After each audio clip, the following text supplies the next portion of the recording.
We're nearing the end of our forum, but before we get to the finale, we'd love to invite Victor Loh to say something.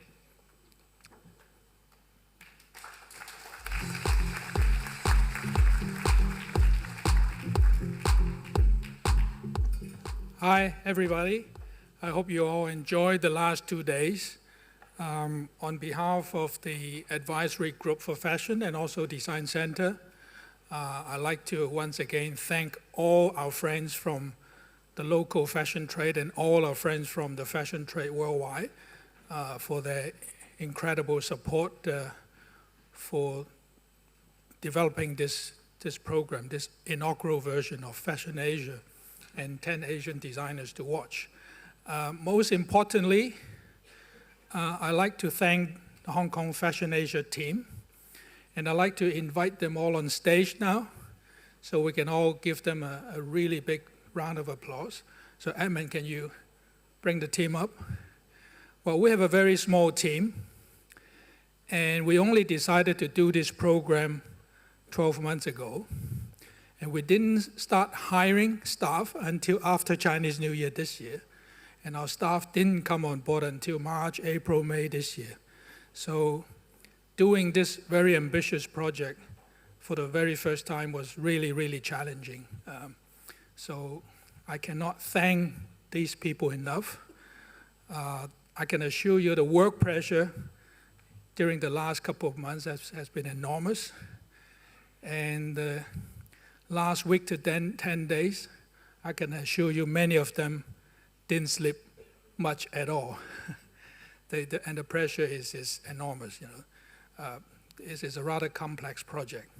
So they're all gonna have a good few days of rest, and then I will buy them a really big dinner.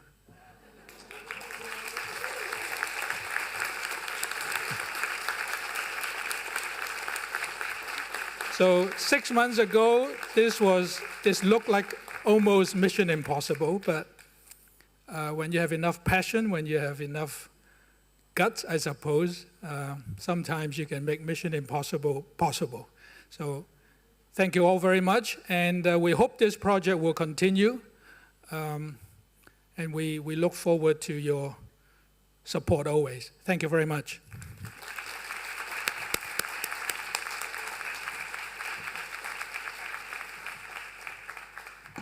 Hi. Before I get Fed to come back up here, I just like to and I would like to thank a couple of more people.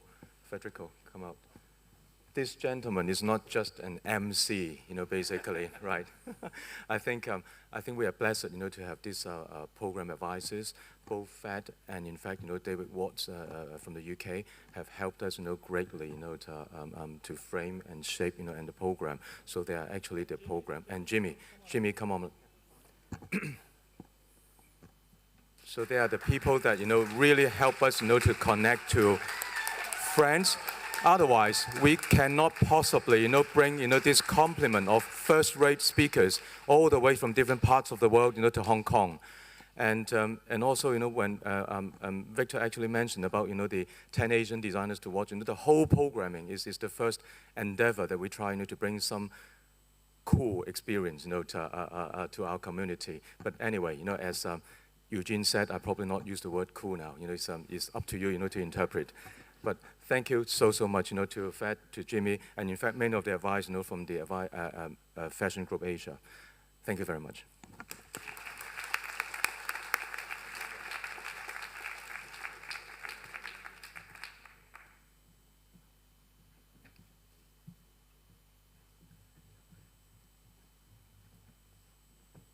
We'd also like to thank Ray FAHK. Where's Ray? Raise your hand, Ray. He disappeared, but we thank him as well.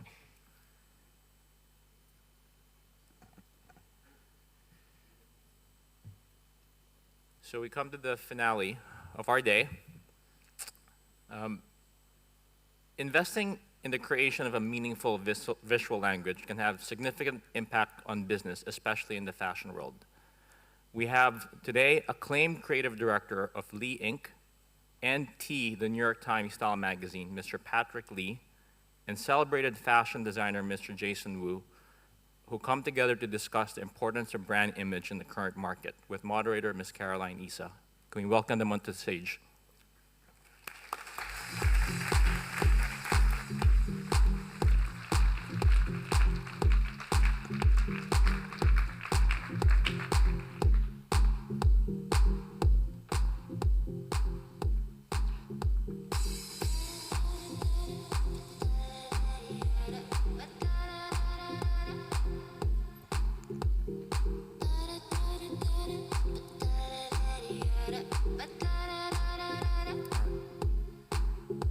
Hello, everybody. My name is Patrick Lee. I'm a graphic designer and art director. I wanted to thank the Hong Kong Design Center and Fashion Asia 2016 for welcoming us here. You know, fashion consumption has always been a big part of, I guess, the Hong Kong cultural landscape, from what I can tell. But it's cool to see that they're celebrating I guess designers, professionals, makers, and students, and acknowledging them all as a big part of an important industry. I work as an art director within fashion, art, and different media industries. I have a small design practice in New York, and I do I've worked at various magazines throughout my my career, starting from a small graphic design magazine in Berkeley, California called Emigre. I moved to New York and worked at Interview. I helped start a publication in Paris called Self-Service, and then I basically worked at a design company called Baron & Baron, which basically taught me everything that I know today. And then I opened my own practice and became creative director of T Magazine. And right before that, I forgot I worked at Vogue China for 10 years from New York. But basically, my real job is not really a graphic designer, but it's really being a collaborator. I work with so many different designers or brands or even institutions, trying to help them realize what they want to be and help develop visual language or brand language for themselves. And here's a little overview of, I'm a little nervous, sorry. Here's a little overview of some of the logos that, and brands that I've worked and collaborated with over the years. I've been around for a long time. So the funny thing is that, you know, when I first started my own company, I should have named the company Agency, because I worked with all of the kind of young Asian designers in New York. I started working with Alex, doing logos and starting like visual language, a lot of the printed collateral. Then I worked with Philip Lim, and we did like websites and every kind of collateral you can imagine. And then Jason, who we'll welcome in a moment. Other designers like Radarte, they call themselves Radarte for some initiatives, and we do kind of weird random things like this May the 4th Be With You animation for Star Wars. Just really kind of fun projects that I never would have expected. There's no linear path in these. It's really whatever the designers want, we help to realize. Another very important part of what I do is work with a lot of arts institutions around the world. Museum of Contemporary Art in Los Angeles, doing a lot of the print collateral, sort of online activations. Garage in Moscow, which was, the logo was sort of inspired by the Rem Koolhaas building with this kind of sliding big garage door. A new one for us is the Hirshhorn in Washington, D.C. And this was a kind of a more digital first logo for us, where it's very responsive. And it's always meant to be sort of in motion. So when it's online, it has its own kind of life. And this is a very recent project. we do a lot of books. And it's always been one of those things where you have a moment that, like sometimes up to several years to work with the designer or with a subject matter. These are some, we've done many different Vuitton books. Here are some spreads that, it's one of those super organized companies and they're very specific, but they still give you a lot of leeway to express in different ways. Some other project we did, the last book for Pharrell, a Lanvin book, and this latest one on the bottom right is for Francesco Vizzoli, who's kind of an insane artist. And then here's some older magazine work for Vogue China, where it's like, get to conceptualize. I was like, let's do a day to night issue. And so we sent Inez and Manu to the desert and shot the same girl in the same outfit in the morning and at night and everything in between. It's like incredible freedom to do projects that are kind of like super random, but Angelica went with it, and I'm kind of grateful for that. So some more Vogue China work, just really redrawing Chinese typography. And then after Vogue China, I went to WSJ magazine for the Wall Street Journal, and that led to T magazine for the New York Times, where I'm still currently at. And here are some spreads from the magazine. And I have a very strong interest in typography, so we developed our own custom fonts and really kind of trying to treat type in kind of fun ways that are still legible, but really obsessed with, I don't know, like the gutter, for example, which, like this Brad Pitt spread, it's like we made the type kind of stretch going towards and disappearing in the gutter. And so this brings me to Jason Wu, who I've had the pleasure and honor of collaborating with for, God, almost 10 years now, starting with, you know, the on-garment marketing, like the hang tags in the upper left-hand side, and all the imitations, and kind of advertising and communication images, which has been such an amazing pleasure to work with Jason. He's incredibly instinctive and super charismatic, and we've had a great adventure together. This is from a series called the Supermodel Supper Club, and Jason will explain to you in a moment that he's been so obsessed with certain kinds of models and leaders, and he had this dream, and we were able to help realize that. Here's some different spreads that are shot different seasons at different restaurants in New York. Like, super simple idea, but it was really kind of fun to do.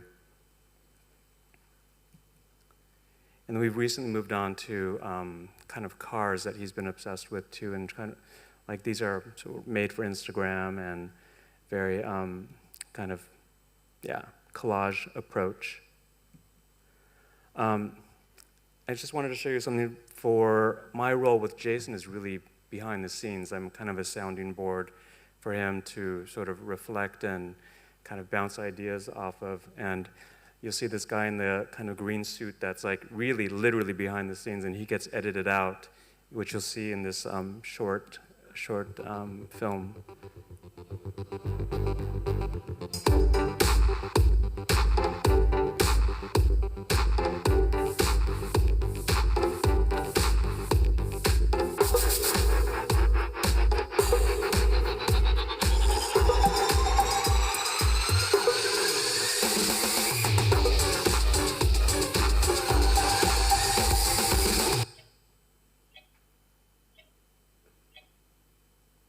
That was a fun project with Barnaby Roper, who's an amazing videographer. And then to the different campaign images that we've had really the opportunity to work on together with Inez and Vanud as well. So that sort of brings me up to date with Jason, and I don't see him anywhere, but I hope he's here.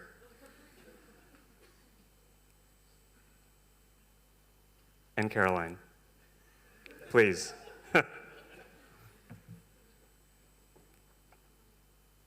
Yay.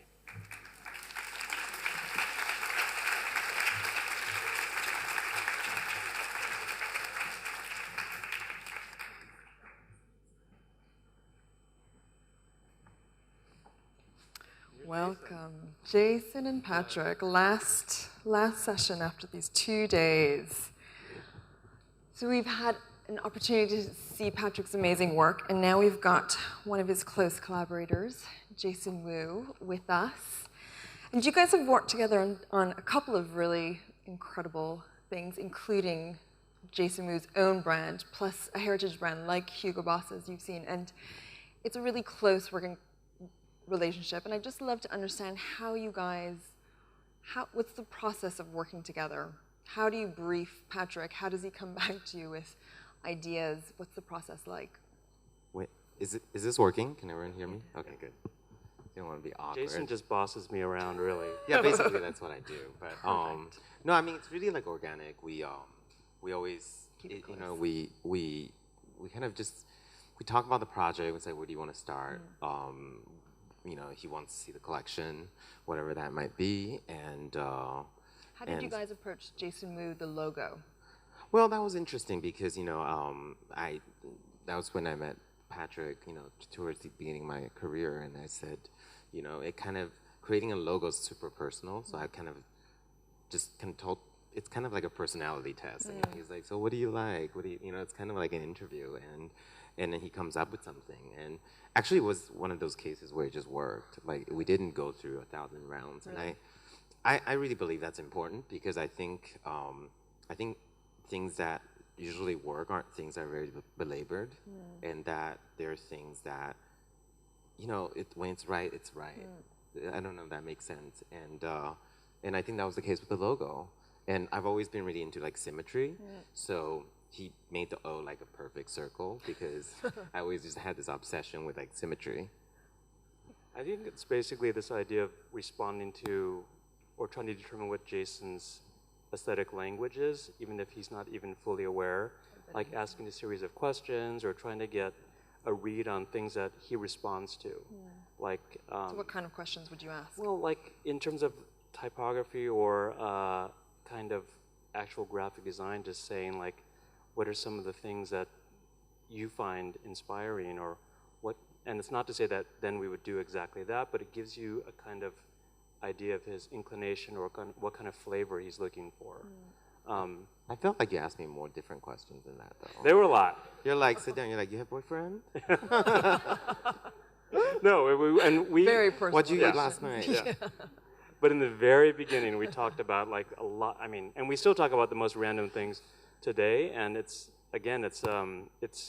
continually learning and being inspired by what Jason likes, and and it's my job to respond to that and really to help enable things.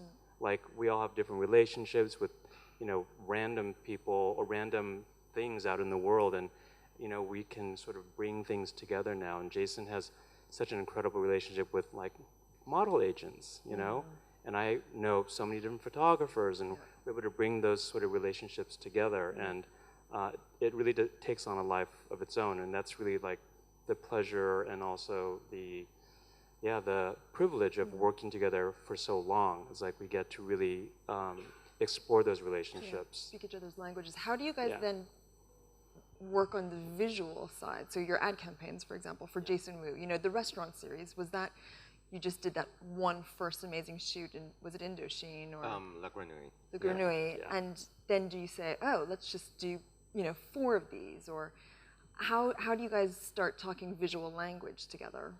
Well, I think that was also another case where like we talked about it. We talked about what we wanted, and we that was my first time collaborating with Inez Avenu, and she very much had an opinion, and I always called Inez one of the best editors of my work because she's I'm so close to my work, and Patrick is so close to his that sometimes it takes another person to come in to give you like an aha moment, and we felt like the image had a lot to say about what we wanted to say about the brand, that it was not really trend driven. It wasn't really about something that's the coolest thing right now, Right. I grew up in the 90s and in the West, and in the 80s I was in Taiwan, so I wasn't really in touch with any fashion. So when I moved to Canada, I became obsessed with the supermodels. And that's kind of how we decided, we just literally asked Stephanie, was like, do you want to do it? Yeah. And she was like, yes. And she said then, yes. yeah, it was like, yes, you know. And all those things build on themselves too. Like, obviously Inez and Vinod were very, very involved with all aspects of their own work, and they were very vocal about certain ideas. And some of the initial ideas that I threw out to Jason, they were like, well, what about this? And you know, there's a constant conversation, and that's actually the most inspiring part, and frustrating at times. But ultimately, like, it really becomes very, fulfilling in that way. And so the restaurants were, I think Inez really had eaten at La Grenouille the night before, you know, or like the week before, and we called the restaurant, and they were like into the idea. And so then the next season, it's like, let's do this again. And I think, you know, part of my job is to, you know, rein in Jason's kind of creativity and say, like, the next season, like, maybe we should do it again. It's a really strong idea. And remember I suggested the Met? Yeah. Okay. Yeah. Couldn't close it down. Right. Shoot. Yeah, we couldn't close you on the Met. That needed to be reined in. Right. You wanted to shoot at the Met. Yeah, I did want to shoot at the Met, like the Egyptian Hall. The But Egyptian Hall. that That didn't- didn't happen. no, it was rather difficult, apparently. Patrick. Yeah, I know, couldn't make that work out. But basically, it's that constant back and forth where, I mean, even the restaurants, I'll present many different restaurants, for example, and it all depends on like how Jason sees himself there, or if it reflects a certain idea or positioning for his customer, you know. So like going uptown or going downtown, they were kind of very deliberate in that way. So. And Jason's own brand has really developed over the years. You know, how do you help shepherd that development visually and the models you choose? I mean, how do you guys have that conversation, or is it? It's just an ongoing conversation. Yeah. I mean, I actually think I talk to Patrick the most out of everyone I know, because like we talk like every week, and like, you know, it's always this constant barrage. And you know, I work the same way with Inez. There's always this constant barrage of texts. You know, like short ideas. It wasn't like, for me, when I'm the most creative, like I hate big meetings. Right. I hate phone conferences. It just doesn't really work for me. You know, Right. like I You need. didn't want to rehearse for this today either. No. Hopefully that turns out well. It will be fine. No, it definitely does. No, but I do think things. I'm into things that are spur of the moment. I feel like I act on things that, as they go. Right. So how does that work when you guys work together on quite a huge established brand like Hugo Boss, which you are now women's wear creative director for? You know, which is a completely different thing, where you have multiple layers of management, history, you know, but you get to bring a really fresh perspective, which is why they obviously hire you, and you get to bring collaborators that you love to work with, like Patrick, like Inez and Vinod. But how does that conversation differ to when you get to do it for your own brand? Well, it's different because obviously it's much more corporate. It's not, you know, for Woo, like we could be like, we could be like the week of the shoot, and I was like, we don't have a model yet. We need to figure that out, and then like, let's call this person. And obviously, when it comes to a huge corporation, comes into contracts and such. So that in itself changes the way you approach a project, right? But also, I've had so much experience working with large corporations that I will make the presentation boards and go over different aspects, like this will reflect this part of the brand's identity or values or pillars. And it got a little bit easier as we got more comfortable, but the very first couple of seasons they were kind of, you know, presentations. But they all reflected Jason's spirit, and they were very respectful of what Jason was bringing to the brand. Right. And also, again, working with Inez and Vinod for so long, you know, I used all of their images for the references, and it's just that kind of knowledge or experience, and then mixing that with what I think Jason is going to like. And he doesn't always like it, you know, but we do have this very fluid and dynamic relationship. So how do you guys settle disagreements in creative disagreements? I just always win at the end, you know? Like, it doesn't really happen. It's true. Jason does usually win. I mean, he will then present an idea later on that I might have mentioned to him earlier, but No, but it was my idea from the beginning. Yeah.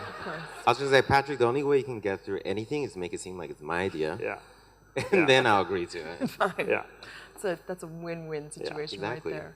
Patrick, when you have an idea, let's say for more a corporate structure or corporate client, but you have one idea that you know is going to work, and I know that usually the adage is show multiple options. Right. But do you tend to just show that one idea, or is that just a no-no? It really depends on the client and your instinct with them, if you think that they will go for that. I mean, it's really, there's no hard or set rule to that kind of negotiating. It's really an instinctive thing.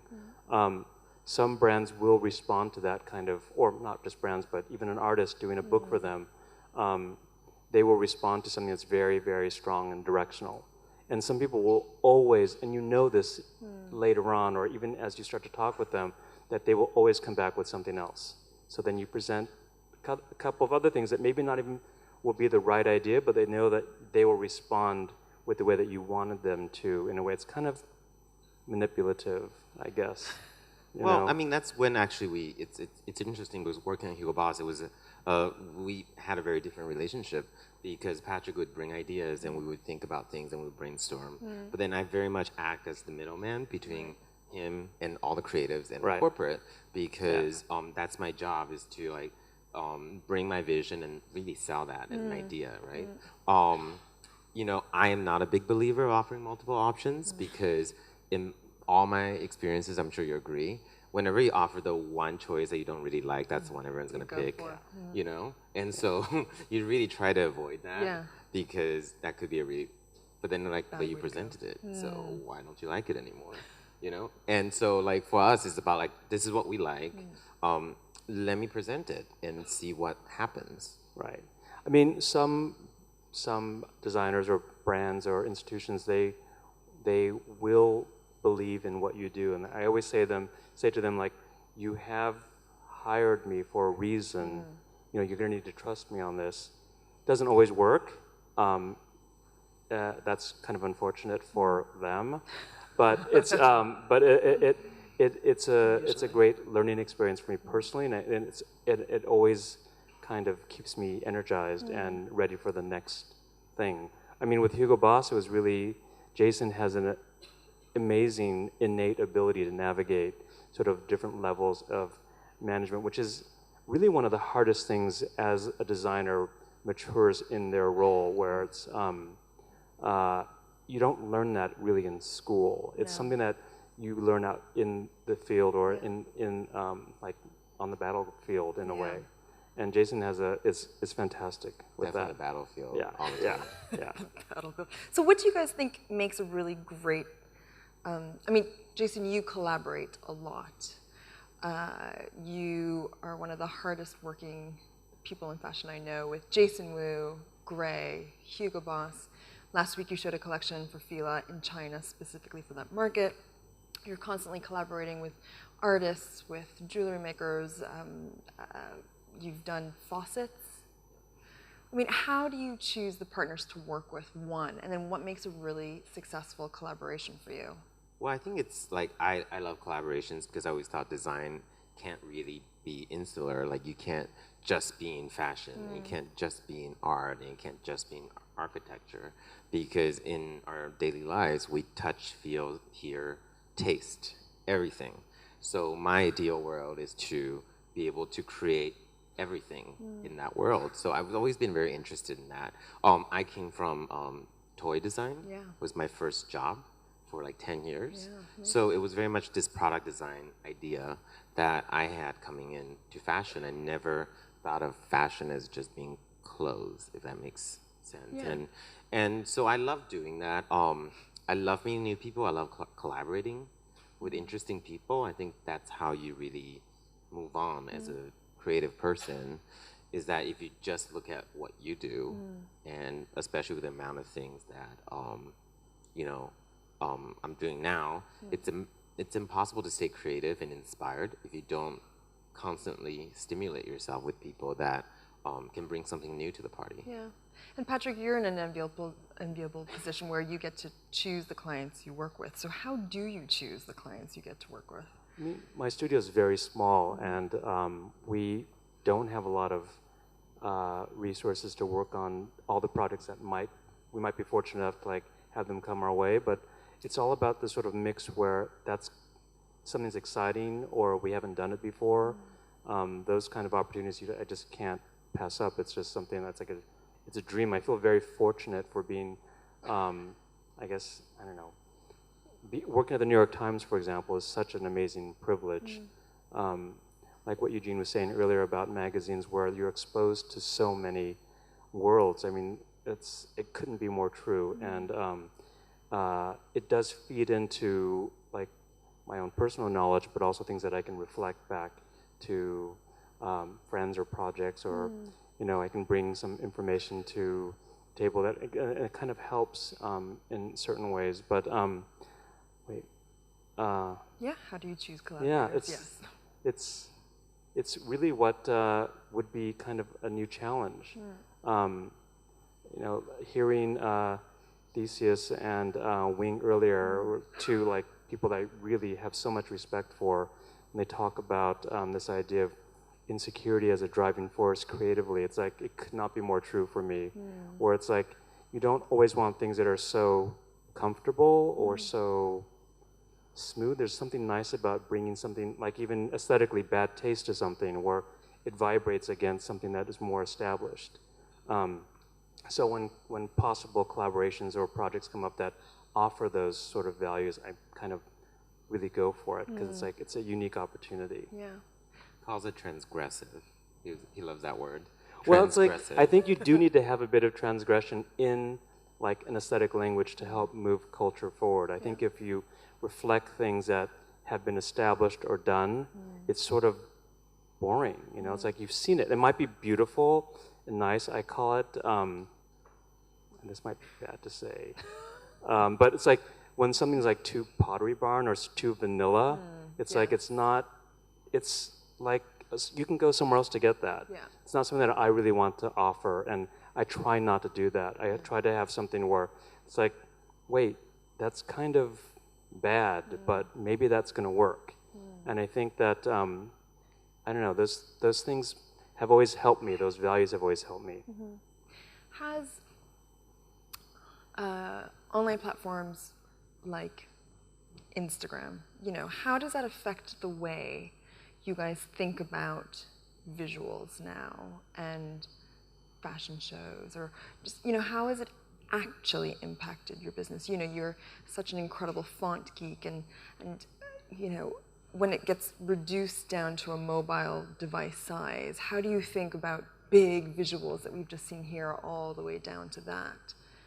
I mean, working with different kinds of technology or platforms it's every day there's something new. I have the Hirshhorn logo, for example, which really was this idea of a responsive logo that the ultimate form is kind of reflected by where it's going to go. So there's, it's meant to move and be in motion, because that's really what it can live like that online now or on Instagram. I mean, for Jason's last two campaigns, which were really more digitally focused, it was formatted for Instagram, where it's like you get to reach so many more people than with just a print vehicle. I mean, I think that, you know, I am kind of old school where I'd like to have the platform of print, but they need to sort of work together, and it's fun to think about a graphic language or a visual language in both those terms, like how it'll work online or how it'll look on Instagram, and then how it'll look in a magazine. Jason, for the last Hugo Boss show for Spring 17, you sent out invitations that had the virtual reality glasses. I mean, what is it about virtual reality that intrigued you enough to really incorporate it heavily into that show? Well, I just think, you know, I do think that's the next frontier. I know a lot of people say that, but when you actually experience it, it's quite amazing, actually, you know, and I'm, you know, I'm not that tech savvy at all, you know, like my way of fixing a computer is just to unplug it. Do you know what I mean? Like, I don't know anything about tech. Very tech savvy. And like, you know, I'm like, you know, I don't know. But what I do know is that, you know, experiences are going to become more impactful and more dynamic as technology advances. And I met with the company that I worked with for the virtual reality, and the idea of working with this 360 camera live stream, and I was not so into it. I thought it was too gimmicky. But then when I put on the Oculus glasses, it felt like, and then somebody filmed me. I was in my room, I was in my office, but I'm like moving around, thinking I'm like falling in and out because I actually believed that I was in the world that I was seeing, and that's the power of sight and sound, and you really kind of buy into it, and you really see that that can very much be, I think, will very much be the next step. Patrick, how do you work in 3D? How do you work in experience? I mean, I studied architecture, so the three-dimensional aspect of an experience has always been important to me. With video and film projects, I mean, at the New York Times, we're really, really into video. There's always a push to do videos for all the shoots that I go on, and now VR is a really big part of that, and we worked with Luca Guadagnino, who did, on these amazing films, and he directed our first VR films. And the filming process is really quite different, and it's much more experiential. Like, you can't just see a picture because it's predetermined for you. The VR thing is like you decide which path you're going to go down and what you look at. It's not really so linear, and that's a new way of experiencing a visual. It certainly personalizes the digital experience in that next way.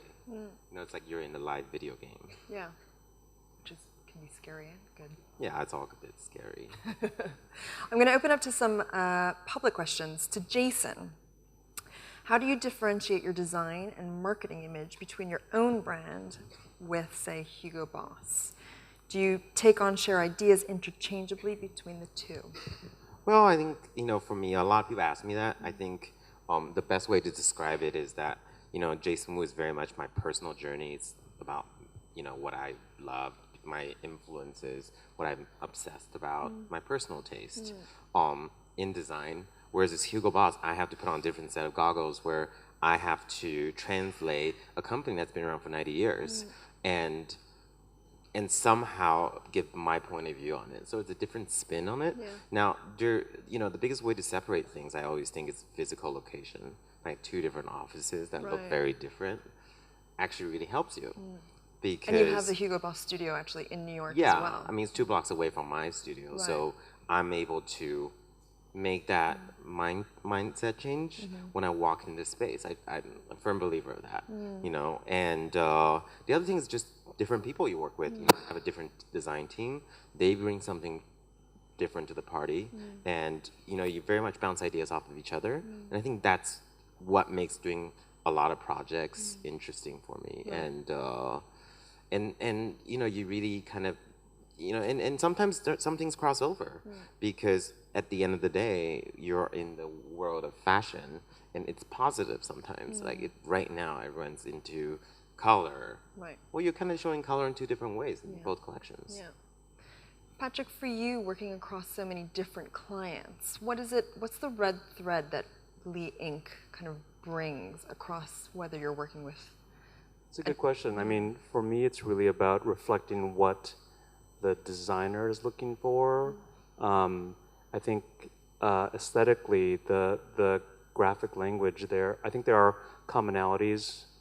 I don't know, maybe it's like in the use of type or white space or something, but I believe that I don't know if I can really articulate exactly what it is that there is a thread, but I think if you look at the logos that we've done, I want to believe there's a connection somehow, but it's really more important for me that they reflect really what the designer is looking for. I'm really a service provider in that sense, like trying to bring something for them. Yeah. I have a question here. What would you consider your biggest hardship you faced in your career so far, either for yourself or for a client, and how did you overcome it? I think that's for Patrick, right? I think that's a Jason question. Who's this for? Both of you, in fact. I don't know. I feel like our hurdles literally every day. Yeah. There's something that's not going to go exactly the way you might have planned for it, but you just have to really rely on your instincts and yeah, I guess sort of hope for the best. I'm trying to think of like an example of the biggest one, and it's like there's so many. I wouldn't many even to know where choose. to Yeah. where to start. Like Yeah. every day there's something where it's like you never would have expected, a model to have gotten sick the night before. What do you do? Or I mean, there's so many different examples. Like for a bottle, like designing a fragrance bottle, where in fact I can't do that anymore, and we need to come up with a solution tomorrow. So who knows? It's really every day. Yeah.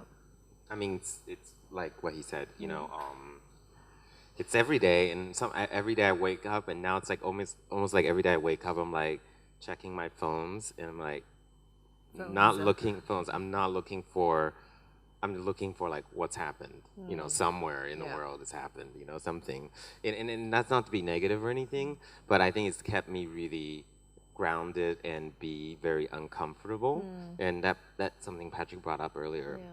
I think once you're too comfortable, then you're boring. And once you're too comfortable, you're complacent, and you want to be always feeling like you haven't done something or haven't done some things, and that somebody else is always doing it better than you. And that's what drives you to move forward. And so I would say biggest hurdle every day. And when something is too peaceful, you go and break something, because it's like it's too peaceful and I can't deal. Something's and going then on. you know what I mean? And you make yourself uncomfortable. Yeah. Kind of feel that fear. Why do you think there's so many great New York-based designers? Where would you be if you weren't in New York? I think I'd be in Asia somewhere, actually. I love Hong Kong. I love Tokyo. And I love the energy and innovation. I always feel like Asia is so much more, a lot of times miles ahead in technology and everything. So I always think that's been very interesting. And every time I come to Asia, I learn something new. Yeah, surprised. I'm so happy to come to Hong Kong. I haven't been in maybe 6 years. I used to go to Beijing or Shanghai, but I haven't been to Hong Kong in such a long time. And the energy here, I think, has shifted in a way where it's really about celebrating, the actual creativity, not more than just, people always say, oh, you go to Hong Kong, you go shopping and you eat, but I feel like there's so much more now, and you can feel it sort of at least from the few days that I've been here. I really want to believe that, and I feel like this conference is an indicator of that kind of energy. It's cool. Good. Last question. What advice would you both give to a young brand for building success for the future today? Would you have done anything differently, Jason, when you launched it? I would have done today? everything differently. I mean, I think, I always say, like, you look back and you're like, oh, crap, I made so many mistakes. That's all you look at. But then, again, those mistakes are what got you there to begin with, so how do you really judge it? And, but, I mean, it's a different world today than when I started 10 years ago, And what do you think what would the biggest piece of advice for any of the young designers out here be today for building a brand, now? I think it's a new world, so nothing is, very few things are impossible nowadays. Especially, it used to be like, oh, I don't have money, I don't have this, I don't have that. But now, with the innovations of digital and social media, you can share things. You can shoot something in your living room and share it to the world. And that's the biggest thing, is that there's much less gatekeepers keeping you and the rest of the world. And so embrace it. If you have a good idea, do it. Be afraid of it, and don't be a dick about it. I think it's also about having conviction. You have your point of view, you stick with it, and you have, the wherewithal to really get your ideas through. I'm a huge believer in quality, so you can be as transgressive as you want to be or as elegant as you want to be, as long as it's like the best of its kind. It's an intangible quality, but I think you recognize it as something that, is not, you can't duplicate that. I think fantastic quality is a great place to end. So thank you very, very much, Jason Wu, Patrick Lee, and thank you all for attending. Thank you.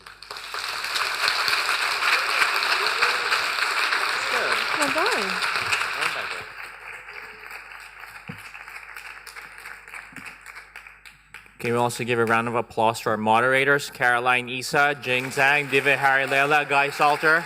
Yeah.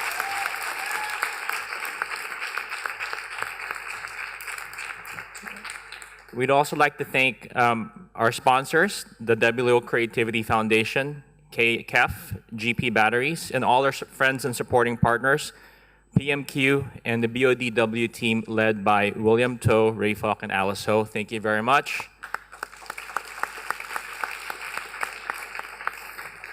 And that marks the end of Fashion Asia 2016 Hong Kong. We hope you found it inspiring and hope you want us to do it again.